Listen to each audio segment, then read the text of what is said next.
Mash অ্যানালাইসিসের এটা 6 number class. এই ক্লাসে আমরা সুপার ম্যাশওয়ালা এই ম্যাথটা করব।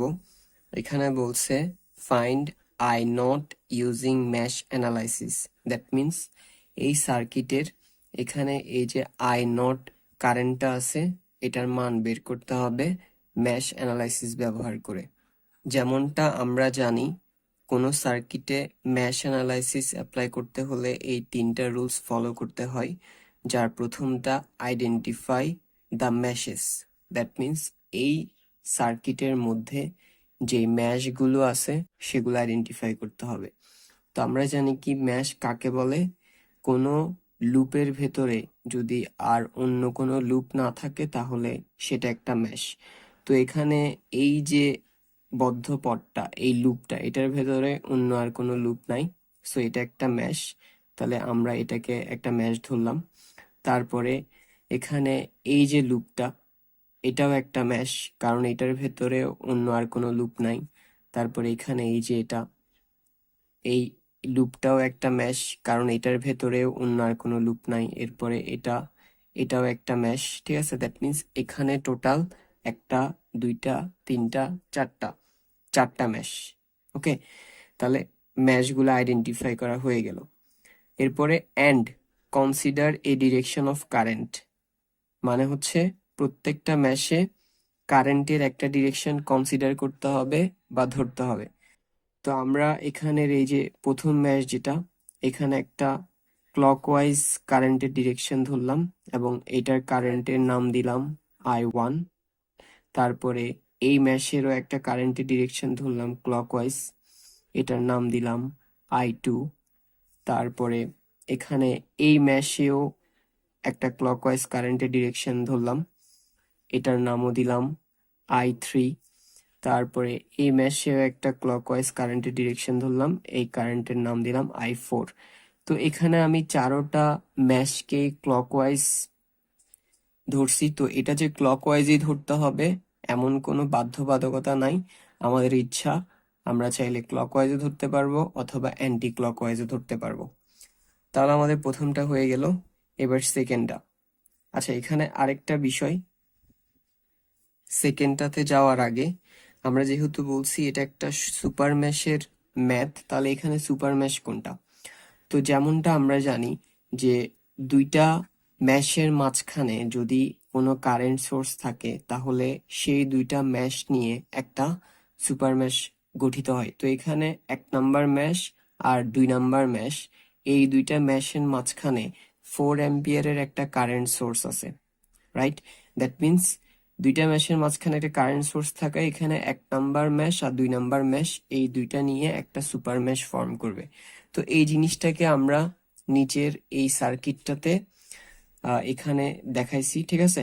বাকি সব ঠিকঠাক আছে, যেহেতু এখানে এই 1 নাম্বারটা 2 নাম্বারটা নিয়ে সুপার ম্যাশ ফর্ম হয়েছে, সো আমরা এই জায়গাটা এখানে দেখাইছি। যেমনটা আমরা জানি যে যেই কারেন্ট সোর্সওয়ালা ব্রাঞ্চটার কারণে সুপার ম্যাশ ফর্ম হবে সেটাকে বাদ দিয়ে ফেলতে হয়।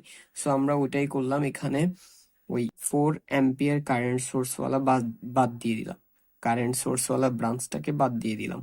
সো এখানে এটাতে ছিল I1 লুপ কারেন্ট, এটাতে ছিল I2, রাইট? তারপরে এটাতে দিয়েছিলাম I3, তারপরে এটাতে হচ্ছে I4।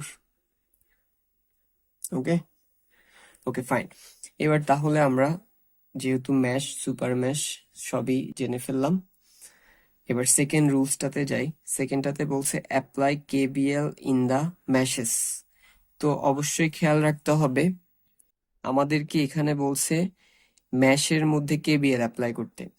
এটা ঠিক যে আমরা ম্যাশে KVL অ্যাপ্লাই করব, বাট এখানে যেহেতু সুপার ম্যাশও আছে, 1 নাম্বার আর 2 নাম্বার ম্যাশ নিয়ে সুপার ম্যাশ ফর্ম হয়েছে, তো আমাদেরকে এই বিষয়টা মাথায় রাখতে হবে যে সুপার ম্যাশ থাকলে সেখানে KVL অ্যান্ড KCL দুটাই অ্যাপ্লাই করতে হয়, ঠিক আছে। কিভাবে অ্যাপ্লাই করতে হয় আমরা নিচে দেখব। তাহলে বিষয়টা কি দাঁড়াচ্ছে, 2 নাম্বার রুলসটা হচ্ছে apply KVL in the mash. আমরা ম্যাশের মধ্যে KVL অ্যাপ্লাই করব, ঠিক আছে। বাট আরেকটা বিষয় মাথায় রাখতে হবে যে সুপার ম্যাশের মধ্যে আমরা কেবিএল কেসিএল দুটোই অ্যাপ্লাই করব।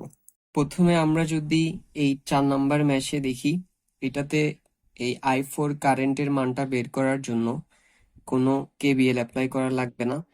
কেন আমরা একটু পরেই দেখতেছি।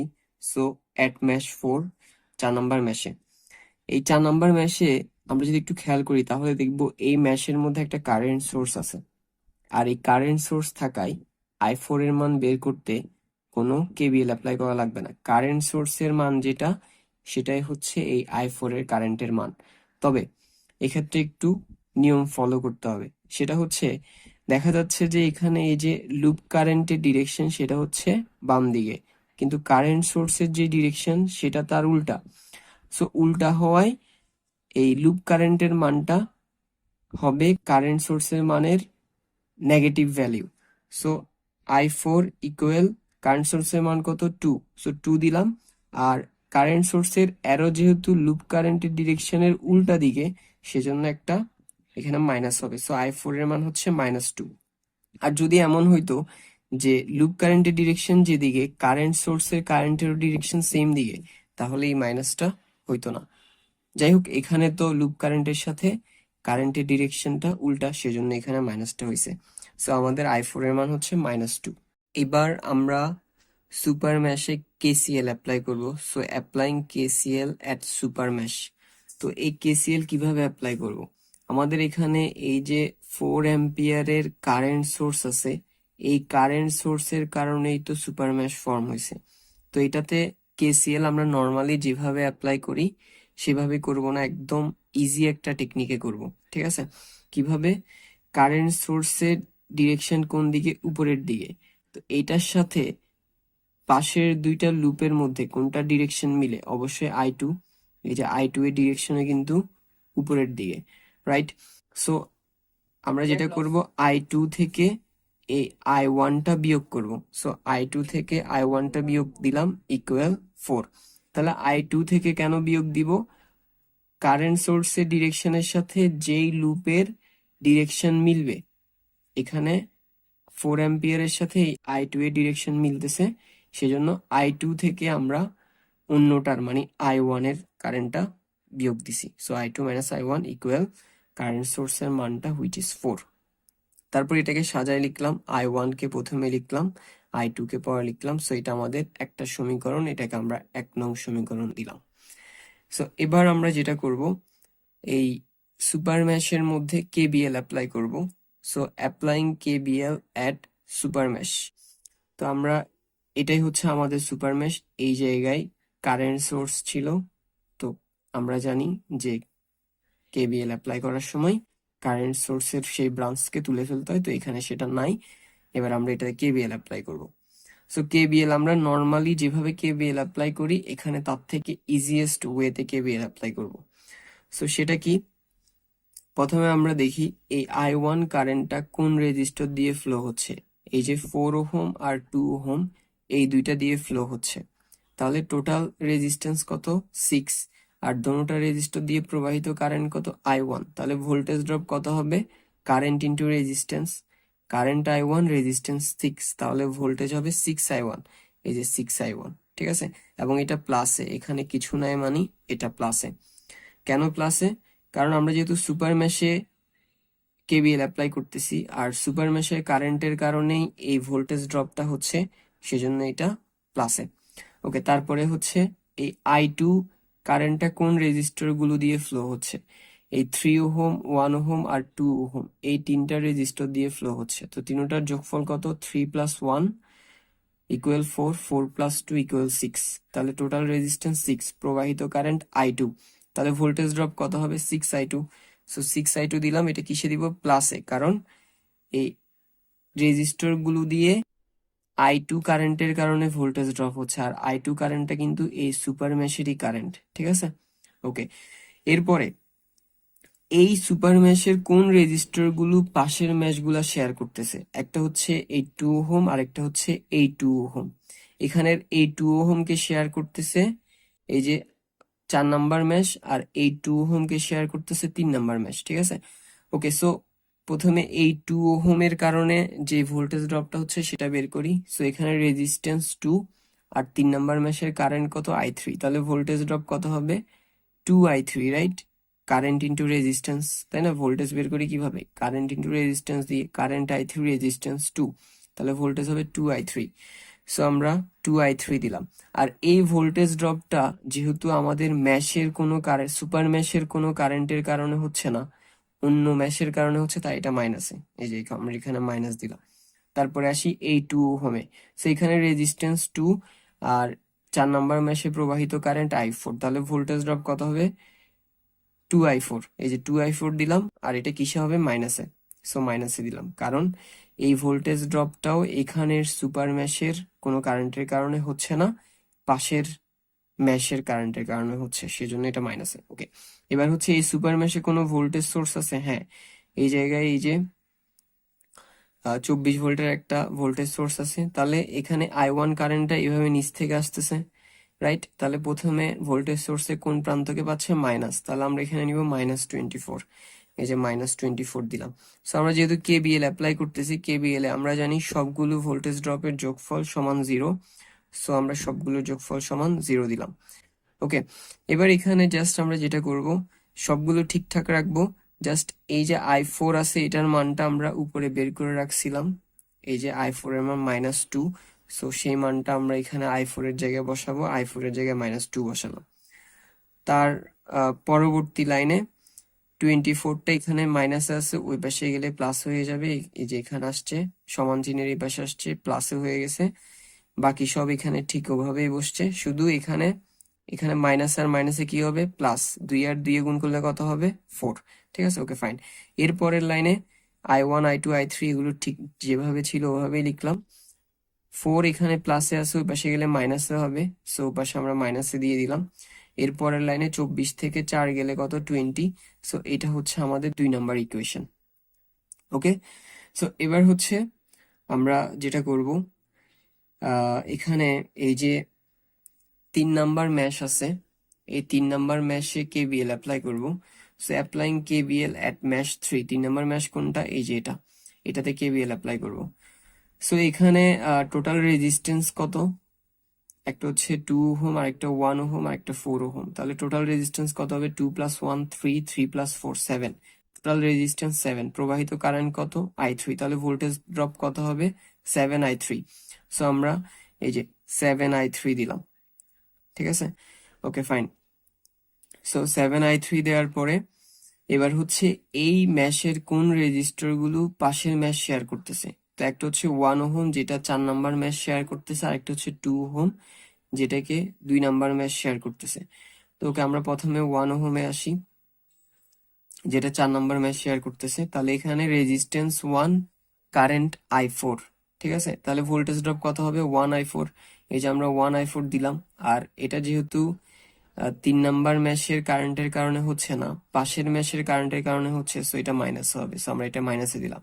তারপরে হচ্ছে এই যে 2 ওহম, সো এটার রেজিস্ট্যান্স 2 ওহম, প্রবাহিত কারেন্ট কত i2, তাহলে ভোল্টেজ ড্রপ কত হবে 2i2, এটা কিসে দিব মাইনাসে। ওকে, তারপরে হচ্ছে এই 3 নাম্বার ম্যাশে কোনো ভোল্টেজ সোর্স আছে, হ্যাঁ এই যে 9 ভোল্টের একটা ভোল্টেজ সোর্স আছে।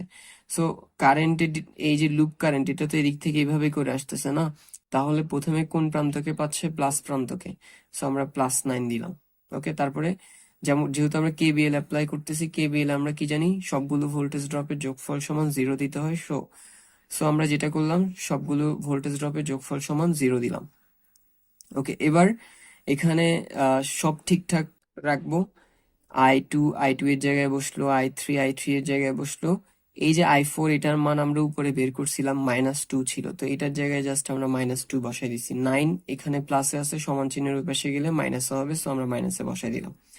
তারপরের লাইনে i2 এর মতো বসলো, i3 এর মতো বসলো, এই এখানে মাইনাসে মাইনাসে হবে প্লাস, 2 আর 1 গুণ করলে 2, ঠিক আছে? সো -9 এর জায়গায় বসে গেছে। এরপরে +2 এই পাশে প্লাসে আছে, ওই পাশে গেলে মাইনাস হয়ে যাবে, সো সমান চিহ্নের ওই পাশে আসছে, এটা -2 হয়ে গেছে। তারপরে -9 আর -11 কত হবে, -9 আর -2 কত হবে -11, সো -11 লিখলাম। আর এখানে i2 আর i3 ঠিক যেভাবে ছিল ওভাবে বসালাম, এটা হচ্ছে আমাদের 3 নাম্বার ইকুয়েশন। সো আমরা এখন 3টে ইকুয়েশন পাইছি, এই একটা হচ্ছে এই যে এটা, আরেকটা হচ্ছে এটা, আরেকটা হচ্ছে এই যে এটা। ঠিক আছে, তিনটাকে এবার আমরা যদি ক্যালকুলেটরের যে ইকুয়েশন সলভিং ফাংশনটা আছে ওটাতে সলভ করি, তাহলে এদের মধ্যে যেই রাশিগুলো আছে, একটা হচ্ছে I1, আরেকটা I2, আরেকটা I3, সো সলভ করলে আমরা আহ, সেই মানগুলো পেয়ে যাব। সো I1, এই যে I2, এই যে I3। সো আমাদের এই রুলসের 3 নাম্বারটা হচ্ছে সলভ দ্য ইকুয়েশন, মানে হচ্ছে ওই তিনোটা ইকুয়েশনকে সলভ করবো। ঠিক আছে, তো ওইটা সলভ করলে আমরা এখানে এই যে মান পাচ্ছি, I1 এর মান ক্যালকুলেটর দিয়ে সলভ করবো তিনটা ইকুয়েশনকে। কিভাবে করতে হয় আমরা আই থিঙ্ক জানি। সো I1 এর মান এই যে এটা, I2 এর মান এটা, I3 এর মান এটা। ঠিক আছে, কিন্তু আমাদেরকে তো কোশ্চেনে এই I1, I2, I3 এর মান বের করতে বলে নাই। কোশ্চেনে বলছিল এই I0 এর মান বের করতে, রাইট? তো I0 এর মানটা কিভাবে বের করব? I0 এর ডিরেকশন কোন দিকে? নিচের দিকে। সো এটার ডিরেকশনের সাথে এখানে পাশের এই এই ব্রাঞ্চটা দিয়ে I4 আর I3 কারেন্ট যাচ্ছে। I0 এর কারেন্টের সাথে কার ডিরেকশন মিলে? অবশ্যই এই I4 এর ডিরেকশন, কারণ I4 এইভাবে করে এসে নিচের দিকে যাচ্ছে, বাট I3 উপরের দিকে এভাবে করে আসতেছে, রাইট? এই যে লুপটা এদিকে উপরের দিকে আসতেছে। তো যেহেতু I0 এর সাথে I4 এর ডিরেকশনটা মিলে, তাহলে I0 এর মানটা আমরা বের করব I4 থেকে I3টা বাদ দিব, মানে I0 এর ডিরেকশনের সাথে যার ডিরেকশন মিলবে তার থেকে বাদ দিব। সো যেহেতু I0 এর সাথে I4 এর ডিরেকশন মিলতেছে, সেজন্য I4 থেকে I3 বিয়োগ দিব। বিয়োগ দিলে আমরা I0 পেয়ে যাব। সো আমরা ওটাই করলাম।